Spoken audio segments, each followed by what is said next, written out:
Hello hi అండి, నేను మీ నరసింహని. ఈరోజు ఉపాధ్యాయుల దినోత్సవం.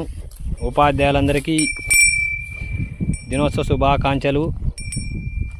గురు బ్రహ్మ గురు విష్ణు గురుదేవో మహేశ్వర గురు సాక్షాత్ పరబ్రహ్మ తస్మై శ్రీ గురవే నమః.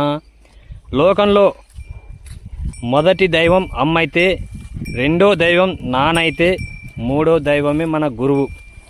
ప్రతి ఒక్కరికి చిన్నప్పుడు పాఠశాలకు వెళ్ళిన ప్రతి ఒక్కరు, నిజంగా చెప్పాలంటే ప్రతి ఒక్కరికి పాఠశాల వెళ్ళిన ప్రతి ఒక్కరు ఏం చేస్తారంటే, తల్లిదండ్రిని ఎలా పూజిస్తామో గురువును కూడా అలా పూజించాలి. వాళ్ళకి తెలుసు అనమాట. గురువు మనకి మొదటగా అమ్మ మనకి నడక నేర్పితే, నాన్న బుద్ధి నేర్పితే, గురువు జ్ఞానం నేర్పుతాడంట. అందుకే గురువు అంటే మూడో దైవంగా ఎందుకు పెట్టినారంటే ఇందుకొరకే. గురువుని పాఠశాలకు వెళ్ళిన ప్రతి ఒక్కరు గురువుని పూజించడం చాలా మంచిది. గురువు మనకెన్నో నేర్పిస్తాడు. తెలియని విషయాలు, ప్రపంచంలో జరగబోయే ప్రతి విషయాన్ని మన గురువు మనకి నేర్పిస్తాడు. మనం గురువుని మనస్ఫూర్తిగా కోరుకొని, ఏది గురువుని మించిన శిష్యులు కావాలంటే గురువు చెప్పిన జ్ఞానంతోనే మనం శిష్యులను అవుతాం, కానీ ఎవరి వల్ల కాము. కావున గురువు గౌరవించాలి. గురువుని గౌరవిస్తేనే మనం ముందు దారిలో ఎప్పటికైనా బాగుపడతాం. ప్రతి ఒక్కరికి నేను ఇదే చెప్తున్నా.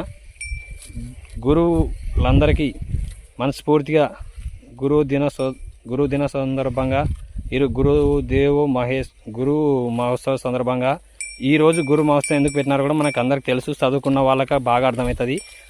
సర్వపల్లె రాధాకృష్ణ గారు మొదటగా తన గురువు అంటే పాఠశాలలో ఉపాధ్యాయునిగా ఉండి, ఆ తర్వాత విద్యార్థులకి విద్యను నేర్పి జ్ఞానాన్ని పెంచినందుకు గాను ఆయన పుట్టినరోజు సందర్భంగానే ఈరోజు మనం గురు పూజ దినోత్సవంగా జరుపుకుంటున్నాం. అంటే ఉపాధ్యాయుల దినోత్సవంగా జరుపుకుంటున్నాం. ఇది తెలిసిన వాళ్ళు ప్రతి ఒక్కరికి మనస్ఫూర్తిగా గురుని మనసులోనన్నా తలుచుకొని కానీ పూజించుకోండి.